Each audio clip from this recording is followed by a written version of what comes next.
This is implicit differentiation. So, question 1, 5x squared plus 2y cubed equals 4. Find dy dx. So what we're trying to do is isolate for dy dx and get that value by itself. So the first thing we're going to do is take the derivative. So the derivative of 5x squared is 10x, right? We do 5 times 2 is 10. And we subtract 1 from the exponent, and 2 minus 1 is 1, which is the same, x to the 1 power is the same as x. Then we take the derivative of 2y cubed, we get 6y squared. But since it's y instead of x, we're going to write dy dx whenever we take the derivative of something with y in it. And that because it's different from that x. And then the derivative of 4 is just 0. And so basically the point of implicit differentiation, and the reason we do it, is because when you have two variables, say x and y, you're going to need to do dy dx because they're different from each other. So our next step here to isolate for that dy dx value is to subtract 10x on both sides. And so we end, this is just kind of our next step trying to isolate. We get 6y squared dy dx equals negative 10x. And now we can actually divide by 6y squared on both sides. And we get that dy dx equals negative 10x over 6y squared. But we can simplify that further. And by dividing by 2 on both sides, we can get that negative 5x over 3y squared equals dy dx. So that's our answer for number 1. Now, for number 2, 5y squared plus 3 equals x squared. So we'll take the derivative. 5y squared, we'll get 10y dy dx since we're using y. The derivative of 3 is just 0. And for x squared, we get 2x. So we can ignore this 0. And now to isolate for dy dx, we can divide by 10y on both sides. So we get that dy dx equals 2x over 10y. And finally, to simplify it as much as possible and divide by 2 on both sides, we get that dy dx equals x over 5y. Now, next question. Sine of x plus y equals 2x. And we're going to take the derivative of that. Now, here you have to be careful. So, what do we know? We know that the derivative of sine is cosine. So, we'll get cosine x plus y. But we also have to take the derivative of the stuff inside the parentheses, that x plus y.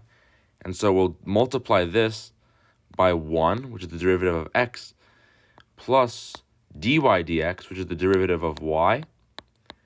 And we'll take the derivative of 2x, which is just 2.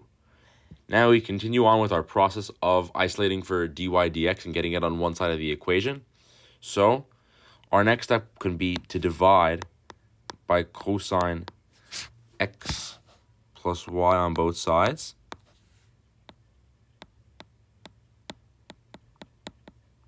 And so what we end up getting is 1 plus dy dx equals 2 over cosine x plus y.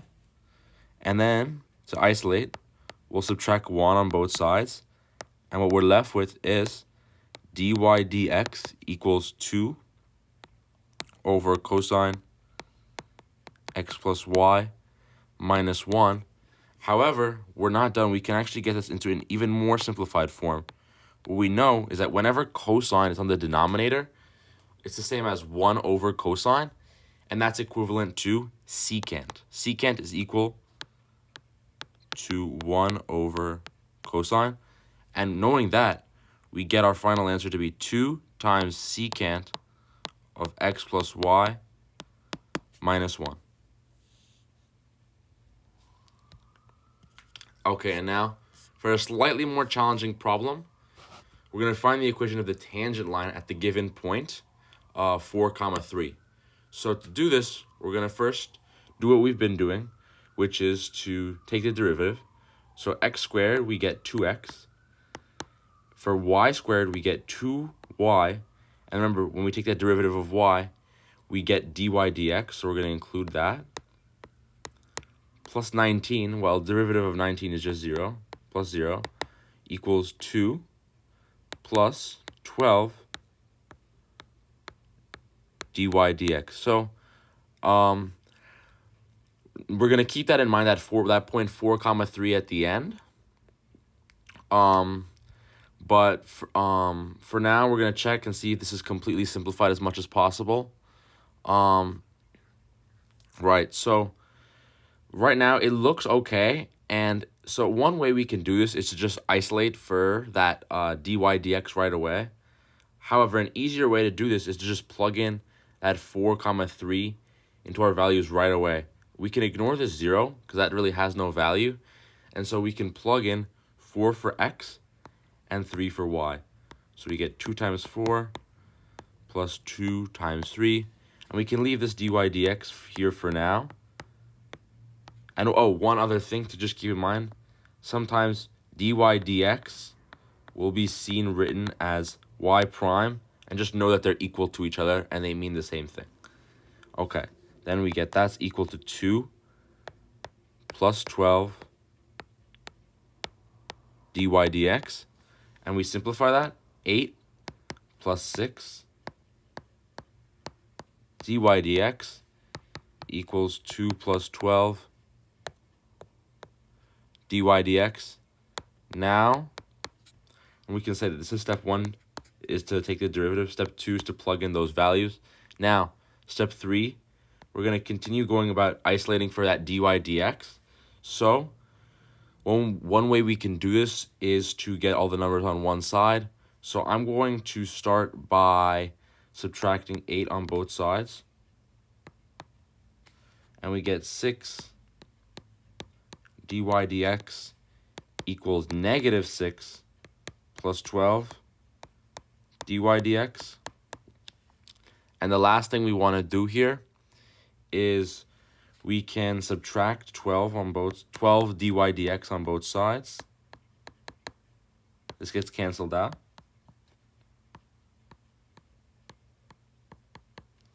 And we're left with negative 6 dy dx equals negative 6. Dividing by negative 6 on both sides, we get that dy dx equals 1. Now, we want to find the equation of the tangent line. So what that means is we kind of want something in the form of y minus 1 equals our derivative, or our dy dx, times x minus x1. And so we're going to plug in what we know. So our y1 value, our y just stays alone. Our y1 value is given to us.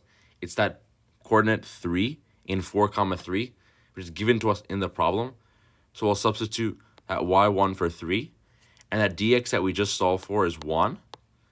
And then that x we leave alone. And our x1, again, is given to us, which is just 4. So this is our answer. And we're done. But another way, if we really want to completely simplify this, what we can do is we can distribute that 1, which will just leave us to just x minus 4. And we can add 3 on both sides. And we can get that y equals x minus 1, which is just another way of writing this out. Hope this was helpful, and hope you get a better understanding of how to do implicit differentiation.